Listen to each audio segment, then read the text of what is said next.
భగవద్గీతో ధ్యాన విహారము భక్తినో నార్పగా పరుగున రండి స్వగసుగ జ్ఞానిని చూడగనయ్యేడు సొలువగు త్రోవను జూపెదనండి.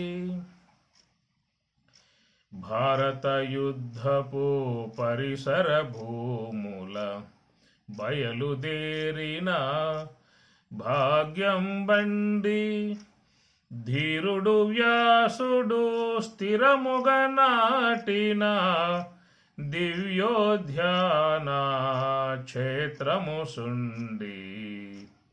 భగవద్గీతో ధ్యాన విహారము భక్తినో నార్పగా పరుగున రండి. రహినల కృష్ణుడు రక్తితో పార్థుని రథమును నడిపిన రంగం బండి ఇహ పర సుఖకర హేతుభూతముల నిన్నియోయాతడు పన్నిన దండి. ఇలపై నదిపది 8 యౌయకరంబుల పరిమితి రాజులు నండి. సులలితముగనట 7 శతంబులు సద్వృక్షంబులు చలగును సుండి. ఎప్పుడు వాడని పువ్వులు సుండి ఎప్పుడు కుళ్ళని ఫలములు సుండి. తప్పగమనమా ధన్యవనికి జని తలకొక కొన్నిటి తెద్దము రండి. భగవద్గీతో ధ్యాన విహారము భక్తినో నార్పగా పరుగున రండి. స్వగసుగ దానిని చూడగనయ్యేడు సులువగు త్రోవను జూపెదనండి. హరి ఓం తత్సత్. ఓం. ఈరోజు గీతా జయంతి సందర్భముగా అన్ని ఆశ్రమాలలో గీతాపారాయణం, అన్ని ఆలయాలలో గీతాపారాయణం అద్భుతంగా శ్రద్ధాభక్తులతో అందరూ కూడా భక్తి భావనతో గీతామాతను సేవించుకున్నటువంటి రోజు గీతా జయంతి అని చెప్పండి.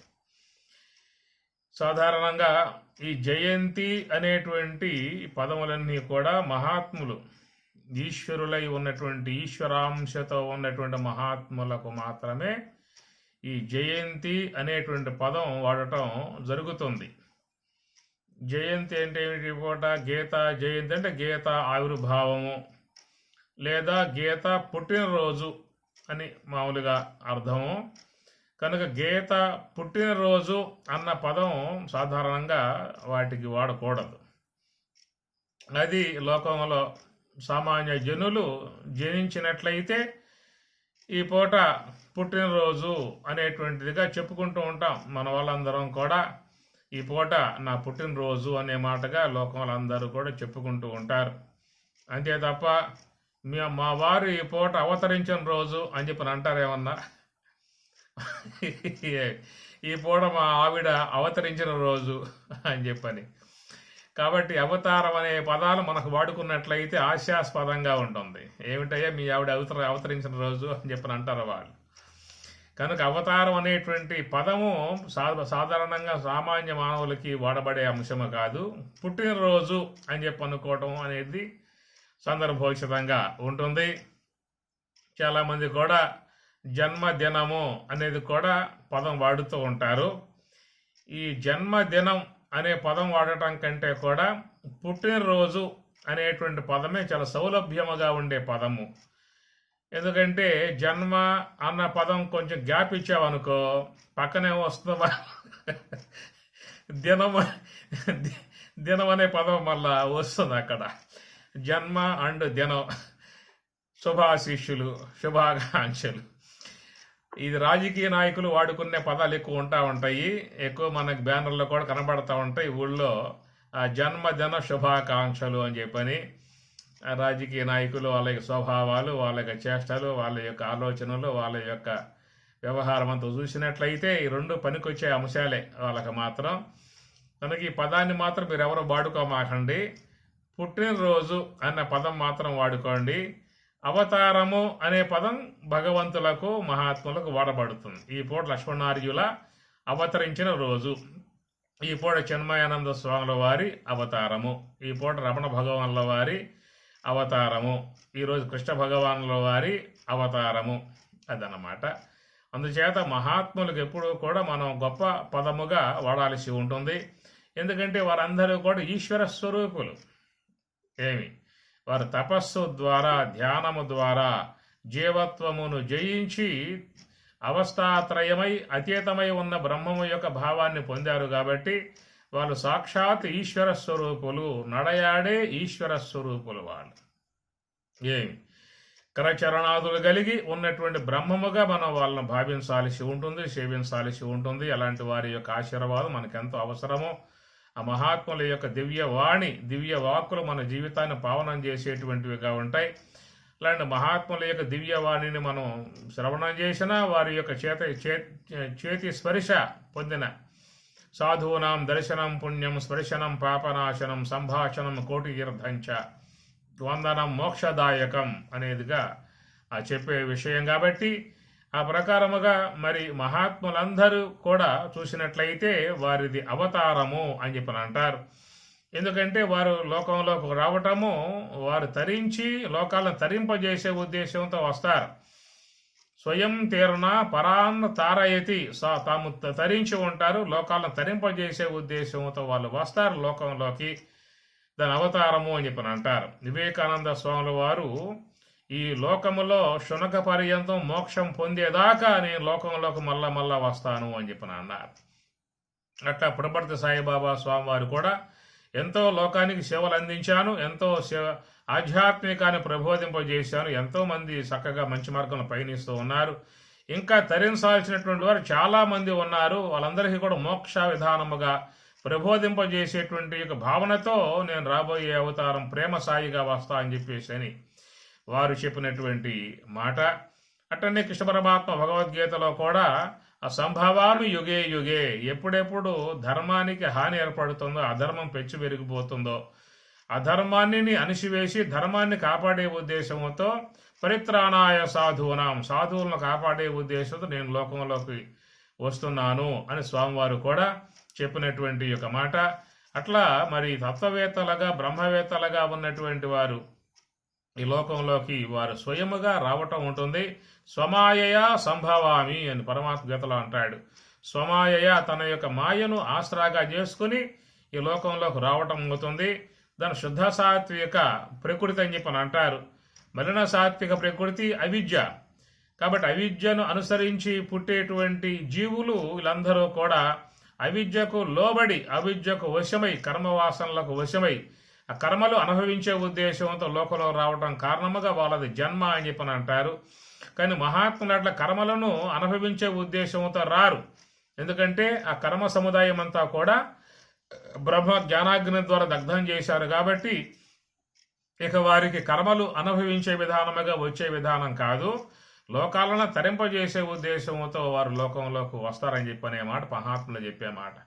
జగతి నారారు తత్వములకు అవ్వలనున్న తత్వంబు ఎవడెరుగు, శివుడు గురు రూపమున వచ్చి చెప్పకున్నా నవ్యతర భోగి శ్రీ సదానంద యోగి అన్నారు.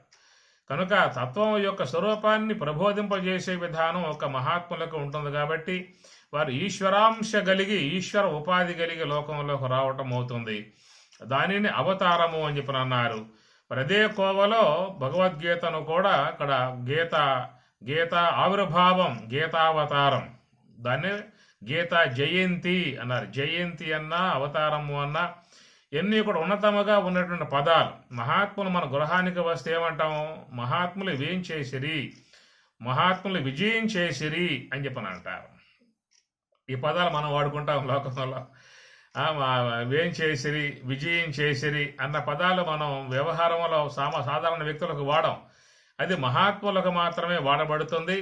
అట్లాగా మరి సకల వేదసారమై ఉన్నటువంటి యొక్క జ్ఞాన స్వరూపిణి అమ్మవారు, ఆ వేద రాశి నుంచి ఆవిర్భావం అయినటువంటిది గీతామాత అని చెప్పి అన్నారు.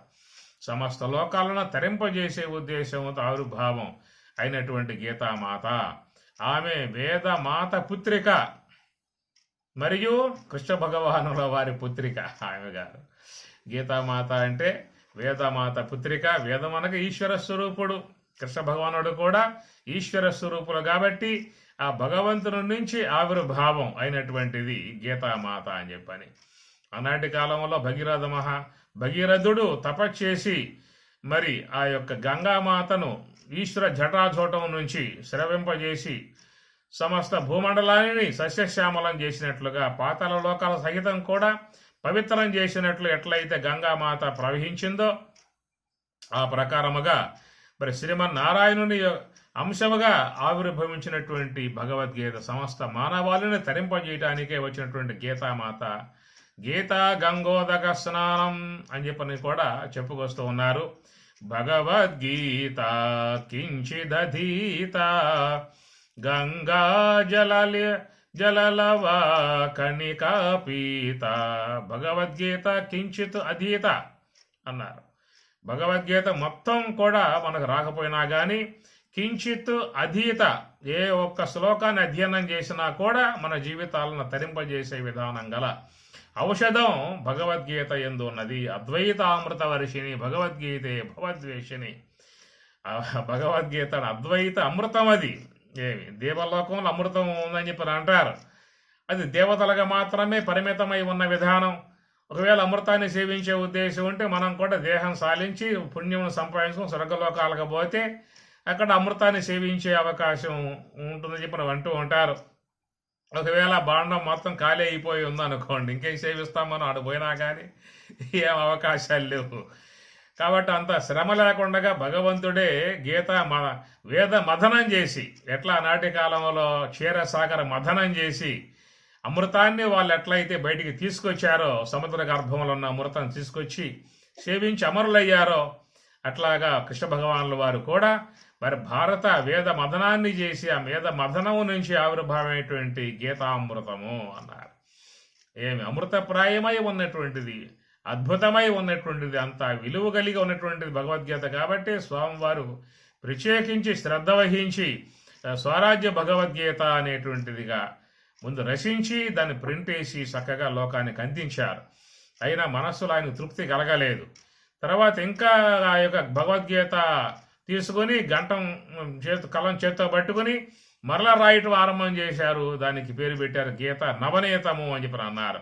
ఎట్లయితే బాగా మనం పెరుగు మధించినట్లయితే దాని నుంచి ఒక నవనీతం వెన్న వస్తుందో, అట్లాగా స్వామివారు కూడా ఆ గీతా తత్వాన్ని బాగా మధించి తీసుకొచ్చినటువంటి విధానమే గీత మథనము ద్వారా దాన్ని స్వామివారు గీత నవనీతం అన్నారు. మీకు ఆ పుస్తకం ఇప్పుడు దొరికే అవకాశం తక్కువ.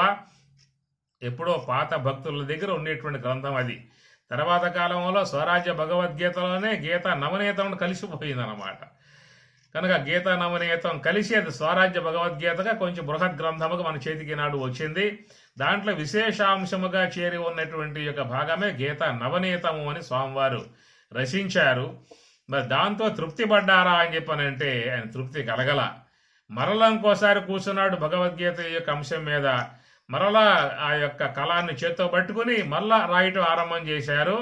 దానిని గీత మథనము అని చెప్పి అన్నారు. అప్పుడు మళ్ళా గీత స్వరాజ్య భగవద్గీత, తర్వాత గీత నవనీతము, తర్వాత గీత మథనము అని చెప్పేసి అని కూడా ఇంకో గ్రంథం కూడా మనకున్నది. అది ఇంకా ప్రింట్లోకి రాలేదు. త్వరలో అది తీసుకొచ్చే ప్రయత్నం చేద్దాము.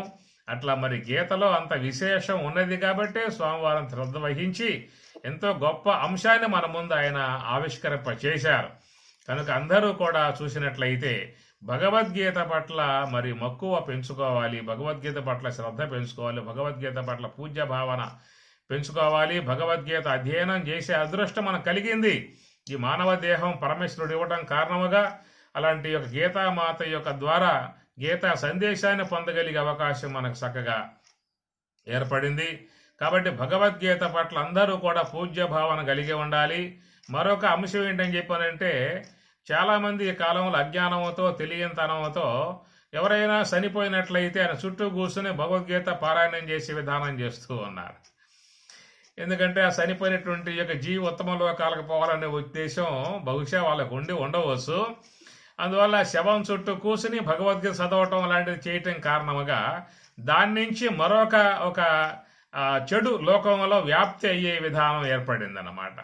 ఓహో, భగవద్గీత అని చెప్పనంటే చనిపోయాక చదువుకోవాలేమో అనేటువంటి ఒక వాతావరణం సమాజంలో వచ్చేసేసింది. కాబట్టి బతికొండంగా భగవద్గీత వినకూడదు, బతికొండంగా గీత చదవకూడదు, బతికొండంగా గీత వినకూడదు. చనిపోయిన తర్వాత చూసారా ఆ గీతా మాతలు వచ్చి వినిపిస్తారు కాబట్టి అప్పుడు విందాములే భగవద్గీత అని చెప్పని కొంతమంది గీత వినటమే మానేశారు. ఎడిదిరికి పోయిన తర్వాత వాళ్ళు వినిపిస్తారుగా, ఏమి వింటప్పుడు ఇంకా పోయిన తర్వాత చెవులు ఉంటాయి తప్ప ఎట్ట అవకాశం ఉంటుందా? కాబట్టి ఈ ప్రకారం అజ్ఞానం లోకంలో వ్యాప్తి అయిపోయి ఈ భగవద్గీత అనేటువంటి దాని మీద పెద్ద అభాండం పడింది. భగవద్గీత అని చెప్పనంటే చనిపోయినటువంటి వాళ్ళ విషయమై ఉన్నటువంటిది అని చెప్పని మీకు టీవీల్లో కూడా వస్తూ ఉంటుందన్నమాట. ఎవరైనా చనిపోయినట్లయితే వారి వర్ధంతి అని ఫోటో వేస్తారు. ఆ ఫోటో వెనకాల ఘంటసాల గారి వాయిస్ వస్తూ ఉంటుంది. జాతస్య హి ధ్రువో మృత్యు ధ్రువం జన్మ మృతస్య చ తస్మాద పరిహార్యార్థే నత్వం శోచితుమర్హసి. పుట్టిన వానికి మరణం తప్పదు, మరణించిన వాడి జన్మము తప్పదు, అనివార్యమగు ఈ విషయం ఎవరో కూడా తప్పింప శక్యం కాదని చెప్పేసి అని ఇక చనిపోయిన వానికి నీరాజనాలు శ్రద్ధాంజలులు అక్కడే టీవీలోనే ఇస్తూ ఉంటారు. ఇక ఎవరికి అది శ్రద్ధ ఏముంది లోకంలో నీరాజనలు ఇవ్వటమో, ఆయన దగ్గర ఆస్తులు రాసుకున్నారా, సంతకాలు పెట్టించుకున్నారా, అయిపోయింది. ఇక పోయాడంటే పోయినట్లే, ఇంక అయిపోయింది, ఇంక కథ ముగిసిందిగా, సంతకాలు పెట్టేశాడుగా, పొలాలు మన చేతికి వచ్చేసాయిగా, ఆస్తులు వచ్చేసాయిగా, ఏదో ఒక సంతాపం అని చెప్పని అంటారా, ఘంటసాల గీత ఈ టీవీలో యాడ్ ఇవ్వటం, మర్చిపోవటం. ఈ విధముగా లోకంలో భగవద్గీతను ఈ రూపకంగా వినియోగింపజేసి లోకానికి మరి భగవద్గీతను పెద్ద అభాండం పడేస్తా ఉన్నారు. ఎవరైతే ఈ ప్రకారంగా భగవద్గీతను ఎంత అప్రతిష్ట పాలుగా ఎంత బ్యాడ్గా వ్యాప్తి చేసేటువంటి వారు, శవం చుట్టూ కూర్చుని భగవద్గీత పారాయణం చేసేటువంటి వారు ఎవరైతే ఉన్నారో వాళ్ళకి స్వర్గలోకాలు ప్రాప్తిస్తాయా అనే విషయంలో మాత్రం సందేహం ఉన్నది. నరకలోకం మాత్రం తప్పనిసరిగా వచ్చే అవకాశం మాత్రం ఉంటుంది. ఎందుకంటే బతికొన్న వాళ్ళకి వినిపించాల్సిన భగవద్గీతను తీసుకుపోయి సచ్చిన వాళ్ళని చుట్టూ కూర్చోబెట్టి వాళ్ళని వినిపించే విధానం చేసేటువంటి విధానం ఉన్నదే, అది ఇంకా ఎలాంటిదో మనం గమనించాల్సిన విషయం ఉంటుంది. అందువల్ల దాని వలన పుణ్యం వస్తుందా అని చెప్పనంటే ఇక పోయినా చనిపోయినటువంటి వాడేమో ఒకవేళ ఉత్తమ లోకాలకు పోతాడేమో కానీ ఈ చదివిన వాళ్ళు మాత్రం అన్న విషయాన్ని గమనించుకోవాల్సి ఉంటుంది. అలాంటి పొరపాట్లు జీవితంలో చేయమాకండి. ఎవరైనా చేసే విధానముగా ఉంటే వాళ్ళ చేయాలని మానిపించండి. కనుక బతికొన్నటువంటి యొక్క వాళ్ళ కోసముగా వినిపించేటువంటి యొక్క భగవద్గీత, దానిని చక్కగా ఉన్నతమైనటువంటి యొక్క గొప్ప భావాన్ని మనం సమాజానికి మనం అందించాల్సి ఉంటుంది. అందుచేత మరి గీతా సందేశం సమస్త లోకాలకి ఆదర్శమై ఉన్న విధానము. ఎంతో మంది మహాత్ముల యొక్క అమృతాన్ని సేవించి, అద్వైత అమృతాన్ని సేవించి సర్వసంగ పరిత్యాగులైపోయారు. పరిపూర్ణమైనటువంటి యొక్క భావన పొందగలిగారు. శంకరాచార్యుల వారు, రామానుజాచార్యుల వారు, మధ్వాచార్యుల వారు, నింబార్క, వివేకానంద, రామతీర్థ, దోతాపురి, పరమహంస, లక్ష్మణార్యులు ఎంతో మంది ఆ భగవద్గీతను సేవించి వాళ్ళు తరించినటువంటి విధానము ఎంతో గొప్ప వేద సంహితలు కలిగి ఉన్నటువంటిది భగవద్గీత. వేద సారం భగవద్గీత అనగా వేద సారం, సర్వశాస్త్రమయ్యీ గీత అని చెప్పని అంటూ ఉన్నారు. కాబట్టి మనం వేదంలోకి పోవాలంటే సాధ్యమయ్యే అవకాశాలు లేవు. పూర్వకాలంలో అప్పట్లో భగవద్గీత లేనప్పుడు కృత త్రేత అలాంటి యుగాలలో భగవద్గీత ఆవిర్భావం కానప్పుడు వేదాన్ని పట్టుకుని వాళ్ళ అధ్యయనం చేశారు. కాబట్టి వేదం అధ్యయనం చేయాలంటే ఆశ్రమాలకు పోవాలి, తన్నీటి స్నానం చేయాలి, నేల పడక అపక్వాహారం, గురుసేవ చేసి ఆ విధంగా చేసినటువంటి వారికి మాత్రం గీత ఉపనిషత్తులు లేదా వేదము యొక్క విధానం పరిచయం అయ్యే అవకాశం ఉన్నది. కానీ ఈ కాలంలో ఆ ప్రకారంగా ఆశ్రమాలుగా పోయే వాళ్ళు ఎవరు, గురువుల దగ్గర ఉండి 12 ఏళ్ళు విద్యాధ్యయనం చేసే వాళ్ళు ఎవరు. కాబట్టి అందుచేత మరి కలియుగంలో ఉన్నటువంటి యొక్క మానవులు సులభముగా తరించడానికి అనుకూలముగా ఉన్నటువంటి విధానములో పరమాత్మ స్వయముగా అవతరించి మరి సమస్త మానవాళికి మరి చక్కటి భగవద్గీత సందేశాన్ని ఆయన గారు అందించారు. అలసులు మంద బుద్ధిబలు అల్పతరాయువులు ఉగ్రరోగ సంకలితులు మంద భాగ్యులు సుకర్మములివ్వియుజేయ జాలరి కలియుగ మందు మానవులు అని చెప్పినట్లుగా ఈ కలియుగంలో ఉన్నటువంటి యొక్క మానవుని యొక్క బుద్ధి అంతా కూడా కల్తీమయమైపోయింది. అందువల్ల శక్తి లేదు, ఓపిక లేదు, శ్రద్ధ లేదు, భక్తి లేదు. ఇవన్నీ లేకపోవడం కారణముగా కొంతైన వాడిని నీ యొక్క విశ్వాస మార్గంలో పయనింపజేయాలనేటువంటి భావనతో స్వయముగా సాక్షాత్ శ్రీమన్నారాయణుడే వైకుంఠం నుంచి దిగి వచ్చి భూలోకంలో వచ్చి ఈ భూమి మీద పాదం మోపి సకల కృష్ణ పరమాత్మగా ఆయన అవతరించి మరి లోకాలు తరింపజేయటానికై వేదములో దాగి ఉన్నటువంటి అనేక రహస్యమైనటువంటి యొక్క ఆధ్యాత్మిక అంశాలతో చేరి ఉన్నటువంటి భగవద్గీతను మనకు స్వామివారు అందించినటువంటి విధానం కనుక భగవద్గీత అనేటువంటిది మరి అవతరించిన రోజు, ఆవిర్భవించిన రోజు, మరి అవతరించిన రోజు అనేటువంటిది. కాబట్టి భగవద్గీత పారాయణం చేయటమే కాదు, భగవద్గీతలో ఉన్నటువంటి యొక్క విషయాన్ని అధ్యయనం చేయాలి. గీత పారాయణం చేస్తే పుణ్యం వస్తుంది, భగవద్గీత తత్వాన్ని అధ్యయనం చేస్తే జ్ఞానం కలుగుతుంది, గీత చెప్పిన మార్గంలో పయనిస్తే మోక్షం కలుగుతుంది అని అర్థం. ఏం చేయాలి చెప్పండి? భగవద్గీత పారాయణం చేస్తే పుణ్యం వస్తుంది, భగవద్గీతను అధ్యయనం చేస్తే తత్వాధ్యయనం చేస్తే జ్ఞానం కలుగుతుంది, దాంట్లో చెప్పిన ప్రకారముగా సోహంభావ ధ్యాన మార్గంలో పయనిస్తే మోక్షం కలుగుతుంది. అందుచేత భగవద్గీత మీరు చదవండి, మీ ఇంట్లో బిడ్డల చేత కూడా చదివించండి. చక్కటి సంస్కారం బిడ్డలకు ఇవ్వండి. మనం బిడ్డలకు ఇవ్వాల్సింది సంపదల భగవద్గీత యొక్క సంబంధ సంస్కారమా అన్న విషయం ప్రతి ఒక్కరూ గమనించాలి. బిడ్డలకు సంపదలు ఇస్తే బాగుపడతారా, గీత సంస్కారాన్ని ఇస్తే బాగుపడతారా, సుఖపడతారా, శాంతిస్తారా అని చెప్పి అన్నట్లయితే మనం పిల్లలకి మంచి సంస్కార విధానమైనటువంటి భగవద్గీత శ్లోకాలను చదివించండి, కంఠస్థం చేయించండి. పెద్ద అయిన తర్వాత వాళ్లే అర్థాలని అధ్యయనం చేసే ప్రయత్నం చేస్తారు. ఎందుకంటే మనస్సు లోపల ఒక అంశం పడిందా అంటే, అర్థం కాని విధానంగా ఉందా అంటే, అర్థం కోసంగా వాళ్ళు ఆశ్రమాలకు పోతారు, మహాత్ముల వద్దకు పోతారు, భక్తులు అవుతారు, జ్ఞానులు అవుతారు, మంచి జీవన విధానాన్ని జీవిస్తారు, శాంతియుత జీవితాన్ని జీవిస్తారు. చక్కగా మిమ్మల్ని జ్ఞాపకం చేసుకుంటారు. మా తాతగారు, మా తండ్రి గారు, మా అమ్మగారు మాకు భగవద్గీత చిన్నప్పుడు నేర్పారు, చక్కగా మాకు శ్లోకాలన్నీ కూడా బాగా వచ్చు. అట్టి ఆ యొక్క శ్లోకాల సంబంధమైనటువంటి యొక్క అర్థాలు మాకు స్వరాజ్య ఆశ్రమంలో మహాత్ములు బోధించారు. మా జీవితాలు పావనమయ్యాయి, మా జీవితాలు ధన్యమయ్యాయి, మేము సుఖ జీవితాన్ని జీవిస్తూ ఉన్నాం, శాంతియుతంగా జీవిస్తూ ఉన్నాం, ఆనందకరంగా జీవిస్తూ ఉన్నాం. అలాంటి జీవితానికి పునాదులు వేసినటువంటి తల్లిదండ్రులకు నమస్కారము అంటారు, నానమ్మకు తాతయ్యకు నమస్కారము అని చెప్పని అంటారు. కనుక ఆ ప్రకారముగా వాళ్ళ పెద్దలను తలంచుకొని జీవితాలను ప్రశాంతంగా గడిపేటువంటి విధానములో మనం వాళ్ళకి చక్కటి జ్ఞాన సందేశం గల సంస్కారాన్ని ముఖ్యంగా పెద్దలై ఉన్నటువంటి వారు బిడ్డలకు అందించండి. మీ మనవాళ్లకు, ముద్దు మనవాళ్లకు మీ ఇంట్లో అందించండి చాలు. లోకం అంతా మీరు తిరగాల్సిన అవసరం లేదు. ఏవి స్వామివారు పని కట్టుకుని లోకమంతా తిరిగారు, చేశారు, అది వారి యొక్క కార్యం. అంతటి విధానం మీకే అవసరంలా. ఎవరికి వారు వారి వారి గృహములో దీపములు వెలిగించినట్లయితే ఆ దీప ప్రకాశముతో ఆ గృహములో అంధకారం పోయినట్లయితే అన్ని గృహాలలో ప్రకాశమే ఉంటుంది. ఏ గృహములో వాళ్ళు దీపం వెలిగించుకుంటే అన్ని గృహాలలో అందరు వెలిగించుకుంటే అన్ని గృహాలలో ప్రకాశం ఉంటుంది కదా. కాబట్టి ఆ ప్రకారముగా మనకి చక్కటి మరి తేజస్సుని, ప్రకాశాన్ని, ఆనందాన్ని, సుఖాన్ని, శాంతిని, మనస్సు యొక్క ప్రశాంతతను కలగజేసే విధానం భగవద్గీతలో ఉన్నది. కాబట్టి అలాంటి భగవద్గీత మన మీద అధ్యయనం చేయటమే కాదు, చిన్నప్పటి నుంచి పిల్లలకు కూడా చక్కగా అధ్యయనం చేయించేటువంటి ప్రయత్నం ప్రతి ఒక్కరూ కూడా పెట్టుకోవాలి. ఇంటింటా భగవద్గీత అనే విధానముగా అలాంటి యొక్క విధానం రాగలిగితే అన్ని కుటుంబాలు బాగుపడతాయి, అన్ని వ్యక్తిత్వాలు బాగుపడతాయి, అందరూ కూడా సుఖశాంతులతో జీవిస్తారు, శాంతియుతంగా జీవిస్తారు, వైరం లేకుండా జీవిస్తారు, సర్వాత్మనా భావంతో జీవిస్తారు.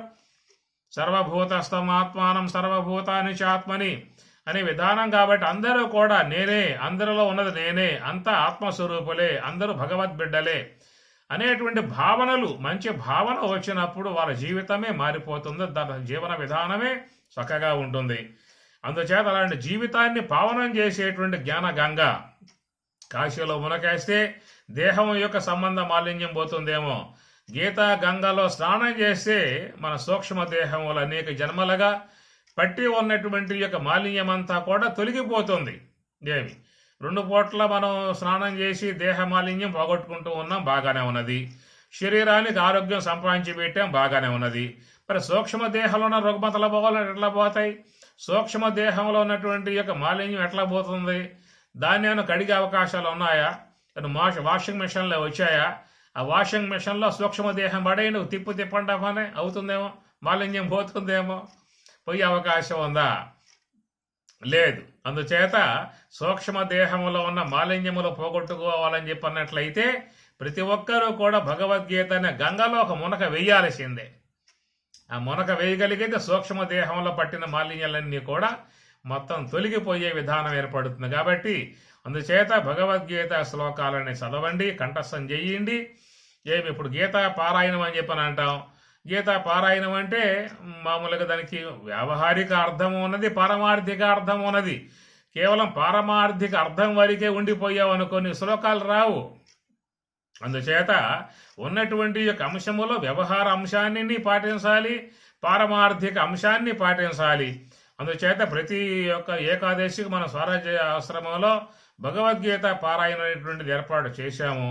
అట్లాగా ప్రతి ఏకాదశికి భగవద్గీత పారాయణం చేసి స్వామివారిని సేవించుకుని స్వామివారి సన్నిధిలో గీత పారాయణం అని చెప్పనంటే కూడా ఏమిటి అర్థం?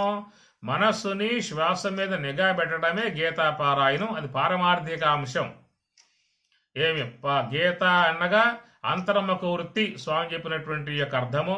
కాబట్టి హంస అనేది గీత కనుక హంస మీద మనస్సు పెట్టి ధ్యానం చేసినట్లయితే పారం అంటే అవతల దరి, మోక్ష తీరం చేరుకోవడం అని చెప్పిన అర్థం. గీత చెప్పారు కదా, సంసార సాగరం ఘోరం తర్తుం ఇచ్చతియో నరహ గీత నావం సమాసాధ్య. కాబట్టి గీత యొక్క నావను ఆశ్రయించండి అయ్యా అనే విధానముగా. దీని అర్థం ఏంటని చెప్పానంటే మనం సంసార సాగరంలో మునక వేశాం. సంసారం అంటే భార్య, బిడ్డలు, కుటుంబము, ఇల్లు, వాకిలి మొత్తం చేరి సంసారం అని చెప్పి అనుకుంటూ ఉన్నాం. ఈ సంసారంలో కూడా సుఖశాంతులతో ఉండాలని చెప్పానంటే భగవద్గీత మీ ఇంట్లో పారాయణం కలగాలి, మీ ఇంట్లో భగవద్గీత శ్రవణం కలగాలి. ఇవన్నీ కూడా చేయగలిగితే కుటుంబంలో అందరూ కూడా భగవద్భక్తితో, సుఖశాంతులతో, సమైక్య భావనతో, ప్రేమ భావనతో, అన్యోన్య భావంతో జీవించే అవకాశం ఒకటి ఏర్పడుతుంది.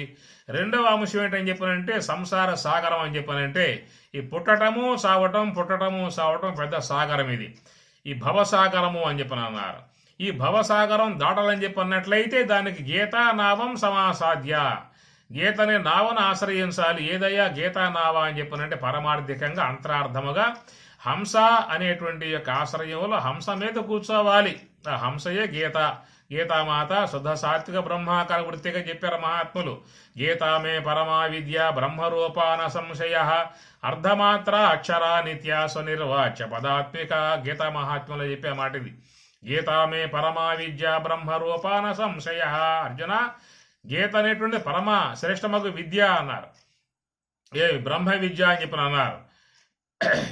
తర్వాత బ్రహ్మ విద్య స్వరూపమై ఉన్నటువంటి యొక్క గీతయే నా యొక్క స్వరూపం అని చెప్పిన అన్నారు. కాబట్టి ఆ ప్రకారం పరబ్రహ్మాత్మికమై ఉన్నటువంటి యొక్క ఏ హంస సంచారం కలిగి ఉన్నదో ఆ హంస సంచారం కలిగి ఉన్నటువంటి యొక్క దాని యందు మనస్సును పెట్టి నిశ్చలముగా ఉన్నట్లయితే దానిని గీతా పారాయణం అన్నారు.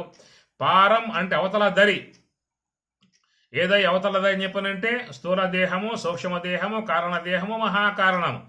ఈ నాలుగింటికి అవతల ఉన్నటువంటి స్వరూపమే బ్రహ్మము. మనం ఎక్కడున్నాము అని చెప్పనని స్థూల దేహానికి బయట ఉన్నామా లోపల ఉన్నామా అంటే మన వ్యవహారం అనేటువంటిది.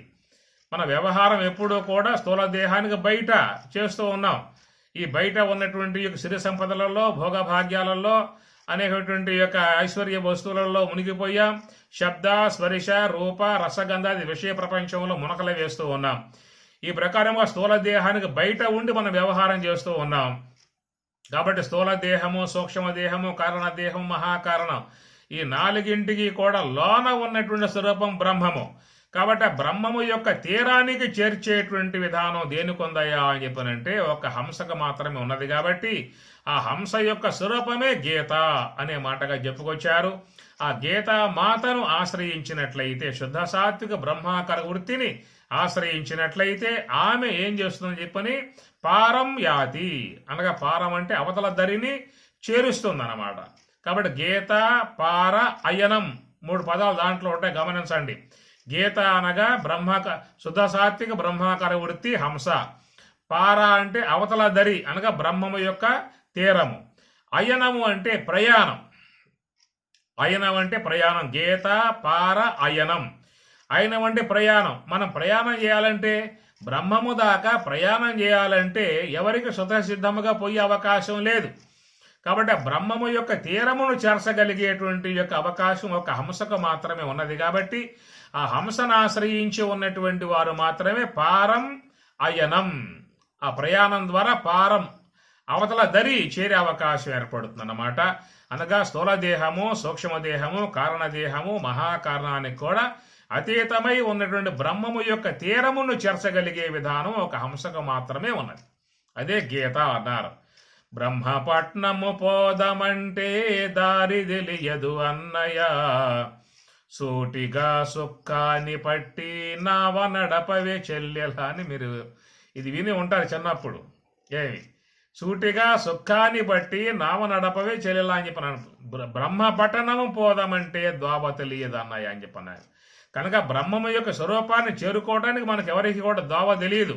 ఒక హంస మాత్రమే చర్చగలిగే విధానం ఉన్నది. కాబట్టి మరి ఆ ప్రకారం ఉన్నటువంటి యొక్క హంసయే గీత అని మీరు భావించండి. పరమగీతలో చెప్పాడు, గీతా మహాత్మ్యంలో చెప్పారు, గీత మే పరమా విద్య బ్రహ్మరూప నసంశయ అని స్వామి చెప్పారు. నసంశయ, సంశయాన్ని పెట్టుకోమాక, గీత మే పరమా విద్య బ్రహ్మరూప అన్నారు. కాబట్టి బ్రహ్మరూపము అంటే మహాకారణ స్వరూపం, ఈశ్వర స్వరూపం. అది ఆ మహాకారణాత్మికమై ఉన్నటువంటి యొక్క హంసయే గీత. అలాంటి గీతామాతను ఆశ్రయించావు అని చెప్పి అన్నట్లయితే పారం యాతి, నువ్వు ఆ పారమును చేరుకుంటావు, బ్రహ్మతీరం చేరుకుంటావు. ఏ మహాత్ములాశ్రయించి శరీరాధి సంఘకోటి నెల్ల సంహరించి ప్రాభవమున మునులు పార మహాత్మ్యమును బొంది తిరిగి రాకయుందురెలమీన. భాగవతం చెబుతున్నమాట. ఏ మహాత్మున ఆశ్రయించి శరీరాధి సంఘకోటి నెల్ల సంహరించి, శరీరాధి, శరీరం అంటే స్థూల దేహము, సూక్ష్మదేహము, కారణదేహము, ఇవన్నీ కూడా సంఘ, ఈ సంఘాన్ని మొత్తం కూడా విడనాడి పారమహాత్మ్యమును పొంది తిరిగి రాకయుందురు. అట్లాంటి బ్రహ్మానుభవాన్ని పొందిన వారు ఇక జన్మకు వచ్చే విధానం లేదు. కాబట్టి ఈ జన్మ రాహిత్యమును చేయగలిగేటువంటి యొక్క విధానం ఒక ధ్యాన మార్గానికి మాత్రమే ఉన్నది. అలాంటి ధ్యాన విధానాన్ని సమృద్ధిగా సంపూర్ణముగా బోధించే విధానమే భగవద్గీత. ఏ అధ్యాయం తీసుకోండి, సాంఖ్యయోగము, కర్మయోగము, జ్ఞానయోగము, అక్షర పరబ్రహ్మ యోగం, విజ్ఞాన యోగం, అన్ని యోగాలే. యోగం అంటే ఏమిటి? మనస్సుని ప్రపంచ విషయాలలో పడిపోనివ్వకుండా హంస యొక్క ఆశ్రయం ద్వారా బ్రహ్మమును చేరటమే యోగము అని చెప్పని అంటారు. తస్మాత్ యోగి భవార్జున, యోగివి కవ్వాయని పరమాత్మ అంటూ ఉన్నాడు. ఎత్ర యోగీశ్వర కృష్ణ, కృష్ణ పరమాత్మ యోగీశ్వరుడై ఉన్నాడు. కాబట్టి అందుచేత అందరూ కూడా ఈ భోగ మార్గంలో పోయినంత కాలం భవసాగరంలో మునగాల్సి ఉంటుంది. ఈ భోగ మార్గాలలో పోయినంత కాలం భవసాగరంలో మునుగుతాం. పరమాత్మ యొక్క భగవద్గీతను ఆశ్రయించి యోగులముగా మారాము అని చెప్పనంటే బ్రహ్మతీరం చేరుకుని తరించే అవకాశం లాంటిది ఏర్పడుతుంది. కాబట్టి అట్లా సకల మానవులను తరింపజేసే విధానముగా ఉన్నటువంటి భగవద్గీత ఆవిర్భావం అయినటువంటిది అవతరించిన రోజు. కాబట్టి ఈ పూట మనం భగవద్గీత పారాయణ, భగవద్గీత గీత జయంతి అనే మాటగా చెబుతూ ఉన్నాం. కాబట్టి గీత అనగా పరమాత్మ యొక్క వాక్కు అని చెప్పి అర్థం. ఆ పరమాత్మ యొక్క వాక్కుల యందు మన విశ్వాసం కలిగి అందరూ కూడా ఇక్కడి నుంచి ఈ పూట నుంచి అయినప్పటికీ కూడా రోజు భగవద్గీతను పారాయణ చేయండి. ఒక్క శ్లోకాన్ని అధ్యయనం చేయండి. ఉదయం లేచారు అని చెప్పనంటే చక్కగా సుశురుభూతులై మీ ఇంట్లో పూజా మందిరం ఉంటుంది, పూజ చేయండి. తర్వాత గీత అధ్యాయనం పారాయణం చేయండి. లేదు అని చెప్పన్నాడు. ఒకవేళ మీరు మధ్యాహ్నం పూట అందరూ కూర్చొని భోంచేస్తారు కాబట్టి ఆ భోంచేసే సందర్భంలో ఒక అధ్యాయం గీతా పారాయణం చేసి అలవాటు పెట్టుకోండి. ఎందుకంటే మీకు కొన్ని అవకాశాలు ఉండవు. ఉదయం లేచారని చెప్పనంటే అందరు పరుగులు, అమ్మగారికి ఉరుకులు పరుగులు, పిల్లకాయలకు కూడా వాడు ఎల్కేజీ పైనేమో ఈప్ మీదేమో 2 kg, జీవితం అంతా కూడా బొరుగులు బయటవే ఆ తర్వాత అన్నమాట. కాబట్టి కుదిరే వ్యవహారం కాదు. కాబట్టి అందుచేత మధ్యాహ్నం పూట అంటారా అందరూ భోజనం చేయాల్సింది, సాయంత్రం పూట నైట్ అంటారా భోంచేసే సందర్భం. కాబట్టి అందరూ కూర్చొని చక్కగా భోంచేసే ముందు ఒక అధ్యాయం పారాయణం చేయండి. ఒక 5 నిమిషాలు అయిపోతుంది. 5 నిమిషాలు మీకు అమ్మగారు కూడా మంచిగా పదార్థాలు మీద చక్కగా వడ్డిస్తారు. కాబట్టి ఆ భగవద్భావంతో భోంచేసినట్లయితే కూడా అది మీకు మంచిగా ప్రసాదం అవుతుంది. ఆ జీర్ణమై మీ మనసును కూడా పవిత్రం చేసే అవకాశం ఏర్పడుతుంది. కాబట్టి ఆ ప్రకారం ఏదో ఒక సమయంలో ఒక అధ్యాయం పారాయణం చేసేటువంటి నియమం పెట్టుకోండి. ఉదయమో మధ్యాహ్నమో లేదా సాయంత్రం భోంచేసే ముందో లేదా పడుకోబోయే ముందు అందరం కూర్చొని ఒక అధ్యాయం పారాయణం చేసి పడుకోండి కావాలని చెప్పనంటే. ఇట్లాగ ఒక అలవాటు పెట్టుకున్నట్లయితే మంచి అలవాటు పిల్లలకు వస్తుంది. తర్వాత ఆ పిల్లలు కూడా రేపు పెళ్ళిళ్ళయి అత్తగారింటికి పోయినా కోడలు వచ్చినా వాళ్ళు కూడా అలవాటు ప్రకారంగా వాళ్ళు కూడా చేసే అవకాశం ఉంటుంది. ఏ ఇంటికైతే పోతుందో అమ్మాయి కోడలుగా ఆ ఇంట్లో అందరిని కూడా గీత విధానంగా అందరూ మార్చేస్తుంది. అందరూ సంతోషపడతారు. మా కోడలు వచ్చిన తర్వాత మేమంతా బాగుపడ్డాము, గీత చదువుకున్నాము, మా కుటుంబం మొత్తం బాగుపడింది అనే విధానముగా వాళ్ళు కూడా ఆనందపడతారు. ఈ అమ్మాయి ఎక్కడ పుట్టిందో కానీ చక్కగా మా కుటుంబాన్ని బాగు చేసిందని చెప్పిన విధానముగా వాళ్ళు సంతోషిస్తారు. కాబట్టి మీ బిడ్డలకు సంపదలు ఇచ్చి పంపటం కాదు, సంస్కారాన్ని ఇచ్చి పంపండి. వాళ్ళు ఎక్కడ ఉన్నా, ఏ యొక్క దేశంలో ఉన్నా, ఎట్లయితే ఆ యొక్క ఆ పక్షులు పిల్లల్ని పెంచుతాయి, రెక్కలు వచ్చాక ఎగిరిపోతాయి, అక్కడే ఉండవు. అట్లాగే బిడ్డలు కూడా చిన్నప్పుడు మీ దగ్గరే ఉంటారు, రెక్కలు వచ్చిన తర్వాత ఎగిరిపోతారు. మా అబ్బాయి పెద్దవాడ అమెరికాలో ఉన్నాడు, చిన్నవాడ దుబాయ్లో ఉన్నాడు, బుడ్డవాడ ఆఫ్రికాలో ఉన్నాడు, చెప్పుకునే కాలం ఇది ఇప్పుడు నాడు. మరి మీ ఇంట్లో ఎవరు లేరా అంటే నేను మా ఆవిడ అని చెప్పిన అంటారు వీళ్ళు. ఇంకేం చెప్పుకోని అవకాశాలు ఉన్నాయి. మరి మీరు అమెరికా పోవచ్చు కదా అని చెప్పి అన్నట్లయితే మరి ఇల్లు అంటాడు ఈయన గారు. నా ఇల్లు, నా వాకిలి, నా పొలాలు అని చెప్పి అంటాడు అన్నమాట. దానికోసం కూర్చోవాలి. కాబట్టి వాళ్ళు పెరిగి పెద్ద ఎక్కడ పోయినప్పటికీ కూడా ఏ దేశంలో ఉన్నా కూడా అక్కడ వాళ్ళు అలాంటి సంస్కారం కలిగి ఉంటారు. తన చుట్టుపక్కల ఉన్నటువంటి వాళ్ళందరం కూడా మారుస్తారు. కాబట్టి ఆ ప్రకారంగా సంస్కారవంతులై తన చుట్టూ ఉన్న వాళ్ళని కూడా సంస్కారవంతులుగా మార్చేస్తారు. అలాంటి సంస్కారం, గొప్ప జ్ఞానం భగవద్గీత జ్ఞానం.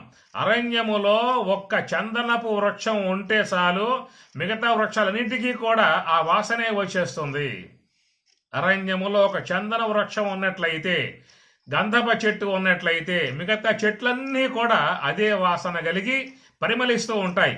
అట్లాగా ఒక్క వ్యక్తి మీ కుటుంబం నుంచి కనుక జ్ఞానిగా వెళ్ళినట్లయితే వాడు ఎక్కడున్నా కానీ అందరికీ కూడా భగవద్గీత బోధిస్తాడు, చక్కగా వాళ్ళని కూడా జ్ఞానవంతులుగా చేస్తాడు. ఆ ప్రకారముగా మనం బిడ్డలకు ఇవ్వాల్సింది మంచి సంస్కారం ఇచ్చినట్లయితే, సంపదలు అంటారా వాళ్ళు సంపాదించుకుంటారు, మీరు ఇవ్వాల్సిన అవసరం లేదు. మంచి సంస్కారం ఇవ్వండి, సంతోషపడతారు, ఆనందపడతారు. అలాంటి విధానములో భగవద్గీత ఈ పూట ఆవిర్భావం. కాబట్టి ఈ పూట నుంచి అయినా ఇంతకుముందు అలవాటు ఉంటే చేయండి, అలవాటు కొనసాగించండి. అలవాటు లేని వాళ్ళయ్యే ఉంటే ఈ జూములో ఉన్నటువంటి వారు ఈ పూట నుంచే పారాయణం చేయండి. ఈ ఆరంభం చేయండి. భగవద్గీత 12వ అధ్యాయం ముందు ప్రారంభం చేయండి. 12వ అధ్యాయం చిన్న అధ్యాయం భక్తి యోగంతో ఉంటుంది. కాబట్టి చిన్న అధ్యాయమే చాలా చోట్ల అందరూ కూడా ప్రారంభించే విధానం ఉంటుంది. కాబట్టి భగవద్గీత 12వ అధ్యాయం పారాయణం చేసిన తర్వాతే భోంచేస్తా అన్న నియమం పెట్టుకోండి. అట్లా రోజు ఒక అధ్యాయం, విషాద యోగం ఒక పూట, సాంఖ్యయోగం ఒక పూట, ఇట్లాగా పారాయణం చేసిన తర్వాతే మీరు భోంచేసే విధానం పెట్టుకోవాలి. అట్లా పెట్టుకున్నట్లయితే ఆ తర్వాత స్వరాజ్య భగవద్గీతను అధ్యయనం చేస్తారు, మీకు పుణ్యం వస్తుంది, మీ బిడ్డల్లో కూడా మన సంస్కారం వస్తుంది. కాబట్టి మంచి అలవాటు ఉన్న చూశారా, వాయిదా ఏమి మాకండి. ఏమి చెడ్డ లాంటివి ఏమన్నా ఉన్నట్లయితే రేపని చెప్పి అనండి. చెడు పనులు ఏమైనా ఉన్నట్లయితే రేపుడుకు వాయిదా వేయండి. మంచి పనులు అనేటువంటి ఉన్నప్పుడు ఈ పూటే, ఈ క్షణం నుంచే అనేటువంటి భావం మనలో రావాల్సి ఉంటుంది. అందుచేత భగవద్గీత పట్ల పూజ్య భావన పెంచుకోండి, కృష్ణ పరమాత్మ పట్ల భక్తి భావన పెంచుకోండి, గురుదేవుని పట్ల పూజ్య భావన పెంచుకోండి, సోహం భావ ధ్యానాన్ని శీలించండి. భగవద్గీత పారాయణము, భగవద్గీత అర్థము, భగవద్గీత ధ్యానం గావించి మన జీవితాలను పావనం చేసుకోవాల్సి ఉంటుంది. అలాంటి శక్తిని, భక్తిని సర్వేశ్వరుడు జగన్మాత కృష్ణ భగవానుడు గీతామాత ప్రసాదించి సదా కాపాడునుగాక. స్వామివారు లక్ష్మణార్యులు స్వరాజ్యాశ్రమ పూజ్య మహాత్ములందరూ కూడా ఆశీర్వదించి మీ అందరికీ కూడా సుఖశాంతులు, భక్తి జ్ఞాన వైరాగ్యములు, బ్రహ్మజ్ఞాన ప్రాప్తి, ధ్యానానుష్ఠానం ప్రసాదించి సదా కాపాడును కాక. కుటుంబ సభ్యులందరికీ కూడా స్వామివారి కృప ఎల్లవేళలా ఉండి మిమ్మల్ని అందరినీ కూడా జ్ఞాన మార్గంలో పయనింపచేసి తరింపజేసినట్టు శక్తిని ప్రసాదించి కాపాడును గాక అని చెప్పని ఆశీర్వదిస్తూ, ఈనాటి గీతామాత జయంతి సందర్భంగా ఉన్నటువంటి గీతామాత అనుగ్రహం అందరికీ కలిగి అందరూ కూడా గీతామాత వడిలో ఆనందముగా చక్కగా యోగనిద్ర పోయే విధానముగా అనుగ్రహించి చక్కటి జ్ఞానాన్ని ప్రసాదించి కాపాడును గాక అని చెప్పని ఆశీర్వదిస్తూ, ఓం శుభమస్తు శుభమస్తు శుభమస్తు. ఓం సహనా భవతు సహనౌ భునక్తు సహ వీర్యం కరవావహై తేజస్వినావధీతమస్తు మా విద్విషావహై. ఓం శాంతి శాంతి శాంతి. హరి ఓం తత్సతు. శ్రీ గురుభ్యో నమః. హరి ఓం.